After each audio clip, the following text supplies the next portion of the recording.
The great খালি সম্পর্কে এমন কিছু কথা রয়েছে যার শোনার পর আপনিও ইমোশনাল হয়ে পড়বেন।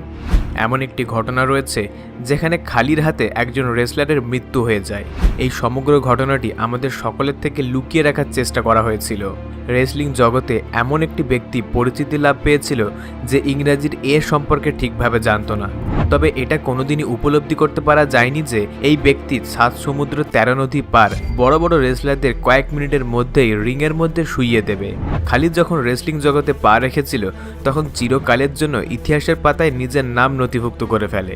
তবে আপনাদের জানার উদ্দেশ্যে বলে রাখি, প্রত্যেকটি মানুষের জীবনে একটা করে অন্ধকার দিক থাকে, আর দ্য গ্রেট খালি এর জীবনেও একটা অন্ধকার দিক ছিল যখন তার হাতে একটি রেসলার মারা যায়। তাহলে চলুন খালির জীবনে ঘটে যাওয়া কিছু অন্ধকার দিক সম্পর্কে বিস্তারিত জেনে নেওয়া যাক।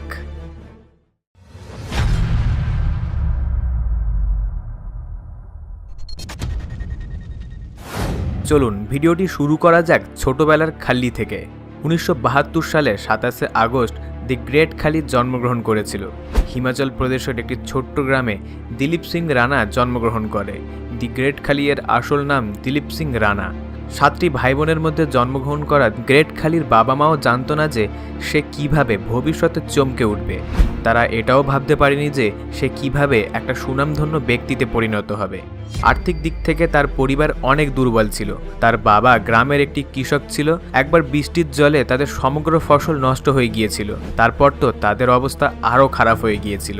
তার বাবার কাছে ততটাও পয়সা ছিল না যে নিজের সন্তানদেরকে ঠিক জায়গায় পড়াশোনা করাবে।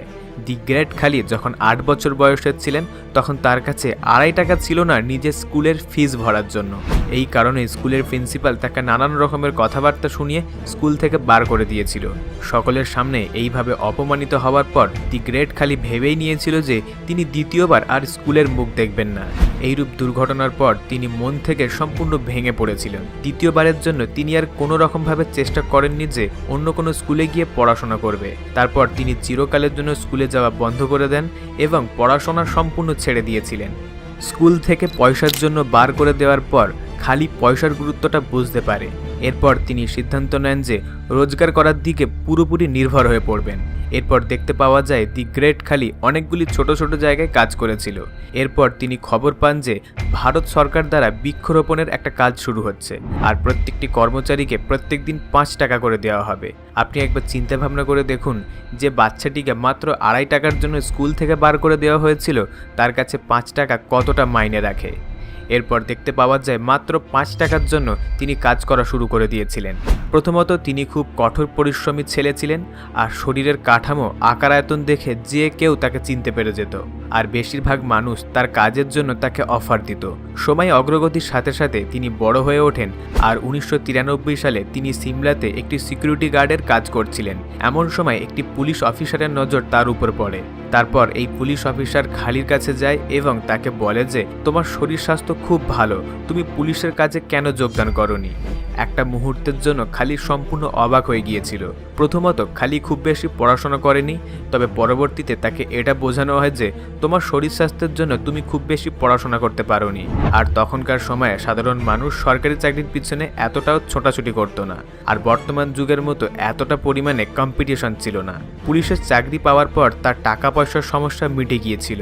দ্য গ্রেট খালি খুব ভালোভাবে তার ঘর দেখাশোনা করছিল। এরপর দেখা যায় পুলিশের চাকরির পাশাপাশি তিনি বডি বিল্ডিংয়ের উপর বিশেষ ধ্যান দেন। খুবই দ্রুত গতিতে বডি বিল্ডিংয়ের প্রতি একটা বড় মাপের নাম কামিয়ে ফেলেন। এরপর দেখা যায় প্রত্যেকটি মানুষ তাকে চিনতে শুরু করে। এরপর দেখতে দেখতে 1998 সাল চলে আসে। তখন টিভিতে প্রথমবার WWF শুরু হতে চলেছিল, যদিও বা পরবর্তীতে WWE নাম রাখা হয়েছিল। খালি সর্বপ্রথম টিভিতে যখন এই রকমের শো দেখেছিল তখন এই রেসলিংয়ের প্রতি তার টান বাড়তে থাকে। টিভিতে এই রকমের রেসলিং দেখার পর তিনিও রেসলিং প্র্যাকটিস করা শুরু করে দিয়েছিলেন। টিভিতে ঠিক যেমনভাবে রেসলিংয়ের কলাকৌশল দেখানো হতো তিনিও ঠিক তেমনভাবে প্র্যাকটিস করা শুরু করেছিলেন। এত কিছুর পর খালি সর্বপ্রথম লোকাল এলাকার মধ্যে রেসলিং করা শুরু করেছিল। এরপর মানুষজন তাকে চিনতে শুরু করে। এর পরবর্তীতে তার জীবনে এক নতুন পথের সূচনা হতে চলেছিল। APW খালিকে প্রস্তাব দিয়েছিল যে আপনি আমেরিকাতে এসে রেসলিংয়ের প্র্যাকটিস করা শুরু করুন। এইরূপ ঘটনা খালির জীবনে কোনো স্বপ্নের থেকে কিছু কম ছিল না। তবে এখানে তিনি সরকারি চাকরি ছাড়তে চাইছিলেন না, কারণ চাকরি ছেড়ে দেওয়ার পর যদি রেসলিং জগতে তিনি সার্থকতা না পান তাহলে পরে পুনরায় তাকে কষ্টের জীবন কাটাতে হবে। এই রকমের দুশ্চিন্তার মধ্যে তিনি দীর্ঘদিন কাটাতে থাকেন। এরপর তিনি ভাবতে থাকেন যে তিনি যদি নিজের উপর বিশ্বাস রাখেন তাহলে যে কোনো কাজের প্রতি তিনি বিশেষ নাম অর্জন করতে পারবেন। তবে আমেরিকাতে যাওয়ার পর তিনি ভাবতে থাকেন যে এখানে এসে হয়তো বড় মাপের ভুল করে ফেলেছেন, কারণ 7 ফুট লম্বা খালির জন্য শুধুমাত্র 6 ফুট লম্বা একটি রুম দেওয়া হয়েছে। যেহেতু তিনি ঠিকভাবে ইংরেজি জানতেন না, তাই কোনো রকমভাবে এইসব কিছু সমস্যাকে ম্যানেজ করতে থাকেন। তবে সব রকমের বাধা বিপত্তিকে জয় করে খালির সবকিছু ম্যানেজ করতে থাকে আর রেসলিংয়ের ট্রেনিং নিতে থাকে। সর্বশেষ খালির জীবনে বিশেষ মুহূর্ত চলে আসে। 2000 সালে সর্বপ্রথম খালি APW দ্বারা রেসলিংয়ে অংশগ্রহণ করে। এই খেলাতে তিনি এতটা সুন্দরভাবে পারফরমেন্স করেন যে তার নাম রাখা হয়েছিল জায়ান্ট সিং। তার পারফরমেন্স দেখার পর WCW-তেও নাম নথিভুক্ত করা হয়। তবে এরপর থেকে তার সব রকমের স্বপ্নের পথে বাধা আসতে শুরু করে। যখন 2001 সালে ব্রেন ওনের সঙ্গে ট্রেনিং করছিলেন, তখন ব্রেন ওনকে 2 বার ঘোরানোর পর ম্যাটের মধ্যে ফেলে দিয়েছিল, কিন্তু এই বাজিতে ব্রেন ওনের মাথায় আঘাত লাগে। তারপর ব্রেন ওখানেই অজ্ঞান হয়ে যায়। সেন্সলেস অবস্থায় যখন তাকে হসপিটালে নিয়ে যাওয়া হয়, তার কিছু ঘন্টা পর ব্রেন ওনের মৃত্যু হয়ে যায়। এটা তো আপনারা প্রত্যেকেই জানেন যে যতগুলি রেসলিং টুর্নামেন্ট হয় তার প্র্যাকটিস আগে থেকেই হয়ে যায়। এই সমগ্র খেলা স্ক্রিপ্টেড হয়ে থাকে। এত কিছুর পরেও একটি রেসলারকে আঘাতের সম্মুখীন হতে হয়, কিন্তু এই লড়াইয়ের মধ্যে কারোর মৃত্যু হয়ে যাওয়া এটা কোনো ছোটোখাটো ব্যাপার ছিল না। এইরূপ ঘটনার পর রেসলিং জগতে খালি অনেক অপমানিত হতে শুরু করেন, আর প্রত্যেকটি মানুষ তাকে একজন অপরাধীর চোখে দেখতে শুরু করে। বড় বড় রেসলাররা খালির থেকে দূরে যেতে শুরু করে, আর কোনো রেসলার খালির সঙ্গে ম্যাচ খেলতে রাজি হচ্ছিল না। একটা মুহূর্তের জন্য খালি ভেবেই নিয়েছিল যে তার গোটা কেরিয়ার এখানেই শেষ হয়ে যাবে। এবার তাকে পুনরায় ইন্ডিয়াতে ফিরে আসতে হবে। এমন সময় তার ভাগ্য দ্বিতীয়বারের জন্য পাল্টি খেয়ে যায় এবং মেক্সিকো আর জাপানের রেসলিং টিম তাকে ডাক করায়। এরপর খবর আসলো ব্রেন ওন কিভাবে মারা গিয়েছিল। ডক্টরের মতামত অনুসারে জানতে পারা যায় যে ব্রেন ওন রেসলিং করার জন্য পুরোপুরিভাবে সুস্থ ছিলেন না, আর এইরূপ দুর্ঘটনার পিছনে খালির কোনো রকমের হাত ছিল না। শুধুমাত্র APW চাপ দেওয়ার কারণে ব্রেন এই লড়াইয়ে অংশগ্রহণ করেছিল।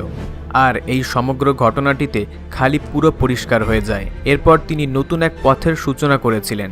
এরপর দেখা যায় WWE খালিকে সাইন করিয়ে নিয়েছিল। এর পরবর্তীতে দ্য গ্রেট খালি WWE ম্যাচ খেলা শুরু করে দেন। এরপর দেখা যায় তিনি তো থামার নাম নিচ্ছিলেন না, আর প্রত্যেকটি টুর্নামেন্টে একটা ভালো পারফরমেন্স দেখিয়ে সমগ্র পৃথিবীতে সুপরিচিত হয়ে ওঠেন। পৃথিবীর প্রত্যেকটি মানুষ দ্য গ্রেট খালিকে চিনতে শুরু করে।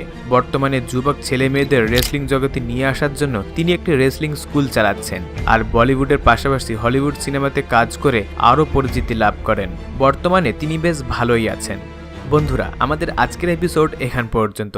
খালির জীবনী আপনাদের কেমন লেগেছে নিচে কমেন্টে অবশ্যই জানাবেন। ভিডিওটি ভালো লাগলে একটি লাইক করে দেবেন, এটাতে আমি ইন্সপিরেশন পাই, আর আপনার ফ্যামিলি এবং আত্মীয় পরিজনের সঙ্গে শেয়ার করতে ভুলবেন না। তবে আপনাদের মধ্যে যদি কেউ নতুন ভিউয়ার্স হয়ে থাকেন তাহলে এখনই অদ্ভুত নলেজ চ্যানেলটিকে সাবস্ক্রাইব করে পাশে রাখা বেল আইকনটিতে ক্লিক করে অল প্রেস করে নেবেন, যাতে করে ইউটিউব আমাদের প্রত্যেকটি নতুন ভিডিওর নোটিফিকেশন সবার আগে পৌঁছে দেয় আপনার কাছে। সর্বশেষে thanks for watching, stay happy, enjoy all the moment.